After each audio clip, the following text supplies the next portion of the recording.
สบายดีนักศึกษาทุกคนเนาะสำหรับมื้อนี้แม่นครูจะมาแนะนำเกี่ยวกับการฝึกซ้อมเนาะสำหรับผู้ที่บ่มีอุปกรณ์เช่นคานคู่หรือจะเป็นคานเดี่ยวเนาะคานเดี่ยวซึ่งว่าครูจะมาบอกวิธีการฝึกซ้อมและการฝึกกำลังแขนเพื่อเตรียมกำลังไว้ในการที่ทุกคนกลับเข้ามาเรียนเนาะซึ่งจะเป็นอะไรนั้นทุกคนมาเบิ่งการปฏิบัติกรณีทุกคนเนาะถ้าหากว่ามีไม้สองอันทำแบบนี้เนาะตัดไม้ถึงสองอันมาทำไว้เนาะลักษณะแบบนี้แล้วให้ทุกคนวอร์มการเนาะขึ้นไปเกียร์ดีเนาะไปตีนปุ๊บให้ไต่ฐานเนาะไต่ฐาน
ใส่ไปตีนข้ามไป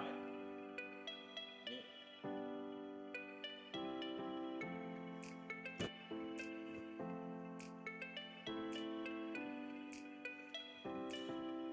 ม้วนให้ขึ้นมาอยู่ท่านี้ท่าที่เขาฝึกเมื่อกี้เนาะส่วนท่าที่8ให้ม้วนลงหน้าเนาะ